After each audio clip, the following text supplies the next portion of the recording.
Hello everyone, today I'd like to share my favourite astrology books with you all. But first of all, I've dyed my hair purple and I've actually been unwell, so hopefully I won't cough at all throughout the video. Now on with the presentation.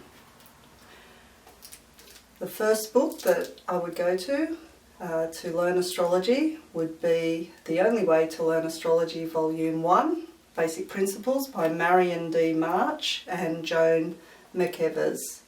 They have a whole series of books, about 6. They have transits, horary, electional astrology, which are different branches of astrology. But this is a fantastic book. It has all the planets in the signs and using keywords, and planets in the houses, and also planets in aspect with each other, and it's really easy to read. So I know there's a lot out there on the internet and there's loads of astrology books, but this one is well used, as you can tell. This used to be my grandfather's and he passed it on to me, and it's very useful. Also, anything by the author Stephen Arroyo is fantastic as well. So getting back to basics, when I first start interpreting a horoscope, I'll do a balance of the elements and also the modalities or qualities, cardinal fixed mutables. But his book on the 4 elements, Astrology, Psychology and the 4 Elements, is a really good place to start for looking at via earth, air, water, in the horoscope, and imbalances in any of those elements, because that's really important as well. And he talks a bit about psychology too, and its place in Western astrology. So if you can get your hands on anything by Stephen Arroyo, I'd highly recommend it. And he also has a chart interpretation handbook, which is really useful. He has interpretive guidelines for all the planets in the signs and in the houses, and a bit on rising signs as well, the sign coming over the horizon at the time you were born. So he has really nice glyphs and little sentences for interpretive guidelines. So yeah, very, very useful for the beginner, and very practical. If anyone's interested in synastry or comparing one person's chart with another person's chart, chart comparison in relationship astrology, he writes a really good book on relationships and life cycles. Mars and Venus are really important in those charts, so he writes a lot on Mars in the signs and how to interpret those inter-aspects between the charts, which can get a bit tricky when you're looking at one chart and then you're looking at another chart and then you're trying to meld the two together. But his book on that is really good. And he also has another one which is called Astrology, Karma and Transformation, which is more about the more dynamic parts of horoscope interpretations, so your transits, the aspects the current planets in the sky make to your birth chart. So your birth chart is static and fixed in time based on the time, date and place you were born. The planets keep moving on in their cycles, and this book is good for looking at the aspects and also the transits of the planets, especially from Saturn outwards, so Saturn, Uranus, Neptune, Pluto. So I'd recommend any of Stephen Arroyo's books.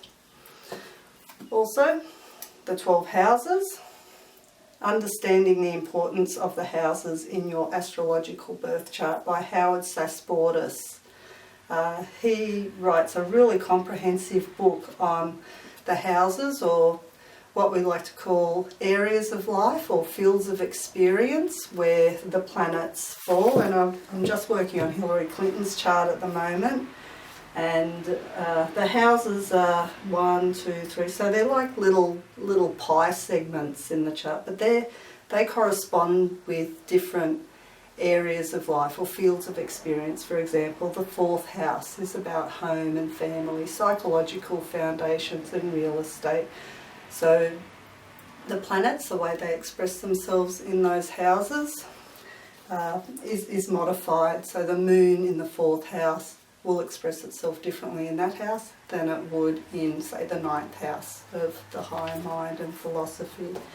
So he goes through and looks at all 12 houses, also ascendant types as well.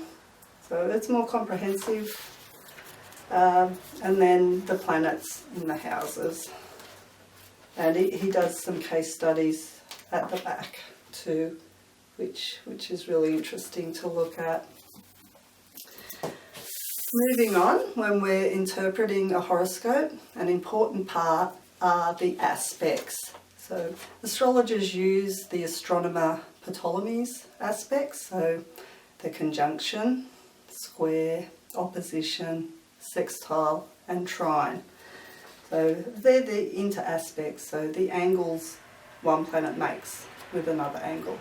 So we can see in Hillary's chart, she's got Venus square, which is they make a 90 degree or thereabouts aspect with each other. And that's important in a horoscope, very important. So when we're interpreting those aspects, I like Sue Tompkins' book called Aspects in Astrology.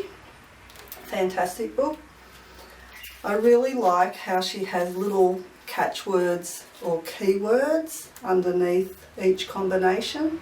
So she goes through every planet in combination with every other planet and gives really good examples of how those archetypes or how those energies can play out in the chart. It's really a really good book. This book is an older book, but it's still quite exceptional. This was left to me by my grandfather as well, and I'm very grateful that I have it.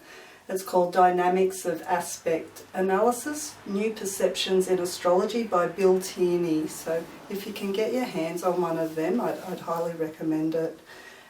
He goes into more the aspect patterns as well. So T-squares, grand squares, we can even have kites. So the way the planets line up, they can form not only aspects, but aspect patterns as well, which are really meaningful in the horoscope.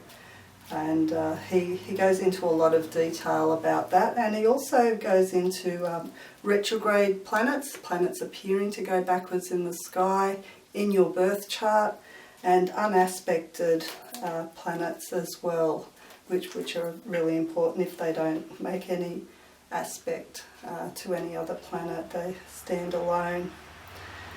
Yep, so also hemisphere emphasis, if there's a lot of planets above the horizon, below the horizon, or in certain quadrants. He does a great interpretation of those configurations too. So, yep, really great book. In terms of T-squares, which is an aspect pattern, and it's quite a common aspect pattern in people's charts. I have one, How to Handle Your T-Square by Tracy Marks is invaluable. It's quite old, it's sort of falling apart a little bit, it's been so well used, and she is very comprehensive in the way she talks about the polarities between, like the sign polarities, because the T-square is made up of an opposition between two planets, and then there's what's called an apex or focal planet that makes a square to both of those planets in the opposition. So she talks about all the different planets and the focal planets' positions, and positive and negative expressions of the signs and opposing signs. So it's really good just for that particular aspect pattern in the chart.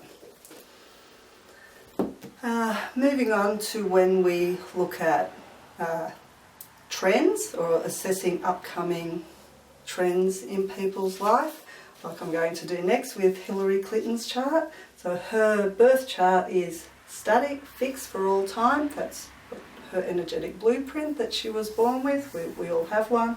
But the planets keep going around and around and around, and we look at what aspects current transits, where the planets are currently, are making, where they're transiting in terms of a house, or what aspects they're making to planets in her chart. So at the moment, Jupiter, planet of growth, expansion, opportunity, is in her 10th house, so giving her career a boost potentially. So yeah, so if people want us to look at upcoming trends, see if there's periods of difficulty, often people do come to astrologers when they're in crisis. So often midlife is a time where there's certain aspects or certain configurations happening that can affect their chart. There's books that are really helpful for interpreting the upcoming trends, and I find an oldie but a goodie is Planets in Transit by Robert Hand. My grandfather left me one of these, but I already had one, so I've given that one to somebody else. But yeah, he goes through every planet, every aspect with every other planet, and it's still very highly regarded. Robert Hand's written a few books, and yeah, this one is really a must, I find, and yeah, very, very helpful for interpreting transits. In terms of just outer planet transits, which we tend to feel the most, so Uranus, Neptune and Pluto, which we call transpersonal, or they're more unconscious, especially if they're making a transit to our personal planets, Sun, Moon, Mercury, Venus, Mars.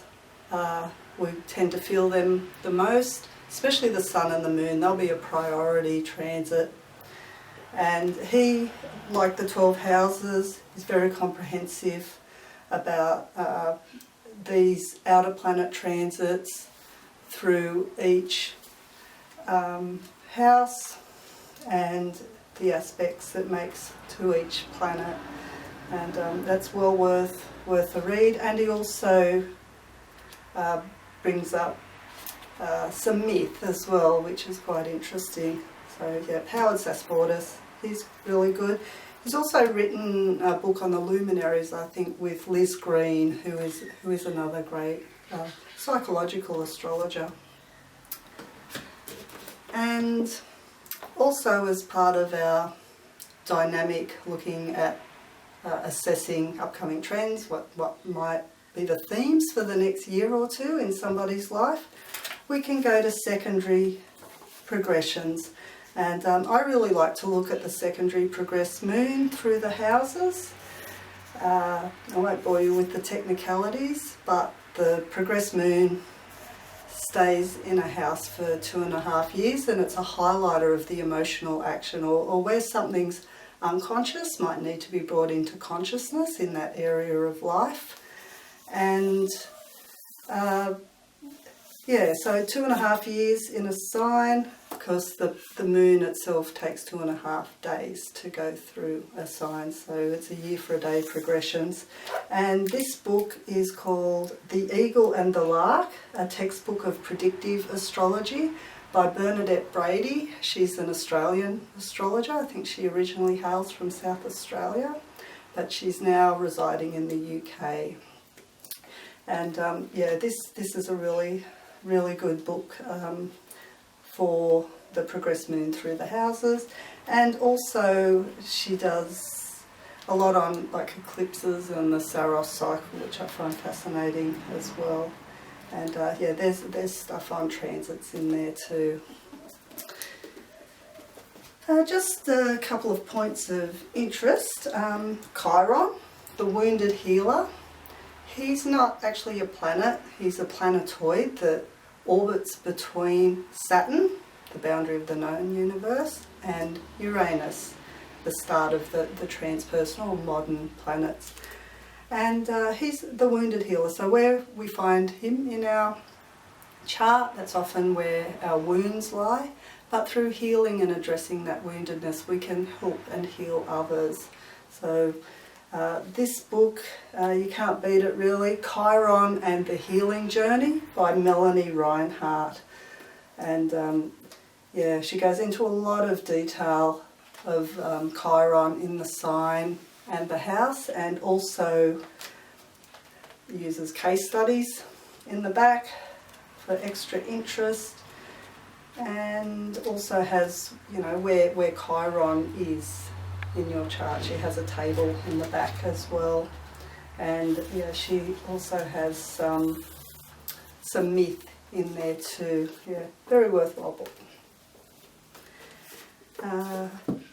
For the lunar nodes, excuse me, we have Tracy Marks again, The Astrology of Self-Discovery. She goes into quite a lot of depth. There are books specifically on nodes, but I really like her keywords, what she uses for, you know, keywords for the lunar nodes.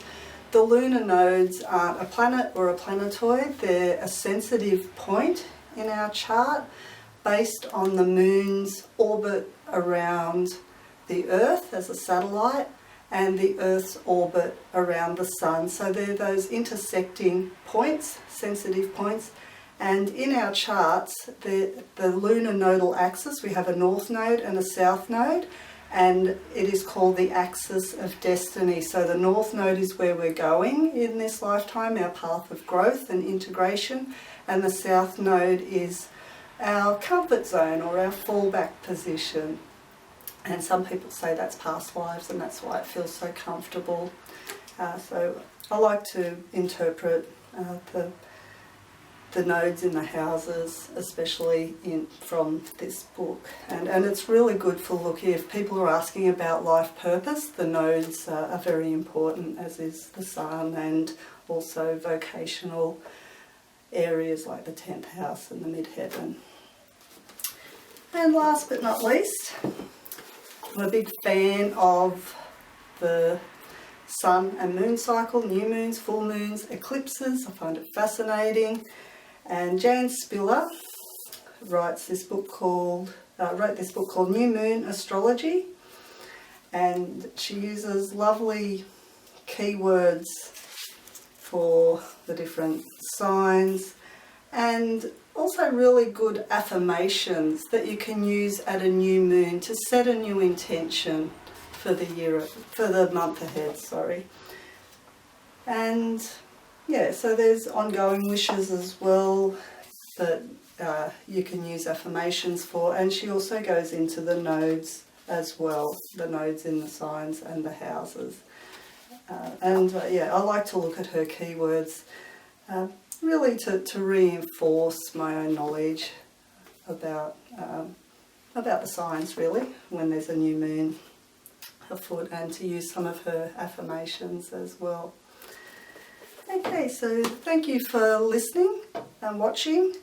If you want to read more about me, there's my website, theleftrightbrain.com.au, and I do readings at the Mystic Hippie Gifts and Healing Shop at 375 High Street, Maitland, New South Wales, on Wednesdays and Thursdays. Next time I will be looking at Hillary Clinton's chart, probably next weekend. So until then, have a good week and bye for now. Thank you.